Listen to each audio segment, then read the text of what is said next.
For me, education, and I spoke about this, is a lifelong process. Yes, I say it starts from the day you draw your first breath to the day you exhale your last breath. We were saying it actually starts from the womb. Within the womb, that's right. The learning process starts. That's right. We come into this planet. We come to this planet, I believe, with a purpose and a mission. So it's about finding that purpose and mission, and that's what I do a lot of work with groups and individuals about, finding that purpose.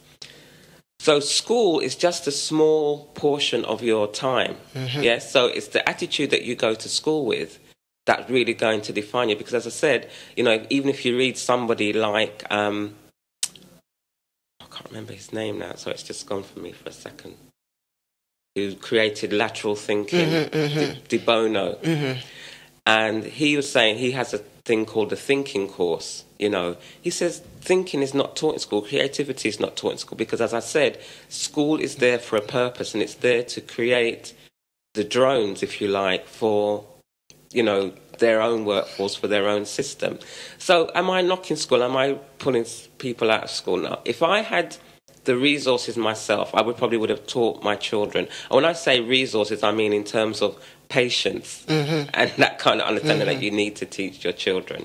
And I did teach my children a lot, but I sent my children to school for socialization, for the fact that they could intermix and intermingle with other people. Because as I said, interpersonal relationships are going to be key. How you network, how you develop. That's right. You know, your space and your understanding around that. And I'd like you to go and just repeat that, because when we look at education, particularly here with our children in the system, we are misled, and we, us as a people, us as a parents, do have a lack of understanding that the educational system here is not about educating your children. I'm a parent, you're a parent. My reasons for my child being in the system isn't for her to get their so-called teachings of education. It's that she understands a certain social pattern of behaviour and socialisation as a being. I, as the parent, educated my daughter to a degree before she even went into an institution. And sometimes I think we need to reverse that thinking where we think the institution is there to educate our children. Yeah, so if we look at the institution of the education system, yes, it deals with basically two intelligences. That's mathematical and language, yes, English. Yeah, those are the two main intelligences it deals with.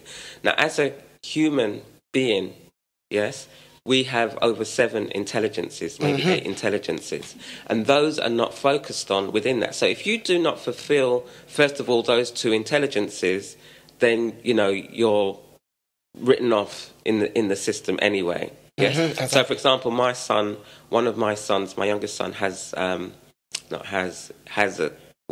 condition called dyslexia. Yes, and there's a whole lot of reasons why we have dyslexia. And you know, within the education system, if I just left him to the education system, he would have just been written off as nothing. Yes, it would have said, you know, he couldn't. You can't keep up with the mass of the language. You know, you're written off. And that would have had impact on his self-esteem, his self, you know, and his future. Yeah, everything. So I recognised that he has strengths in other areas. So it was for my role then was to help him to develop his strengths, yes, and also his weaknesses, to look at ways that he could learn things without having to relearn them and unlearn things.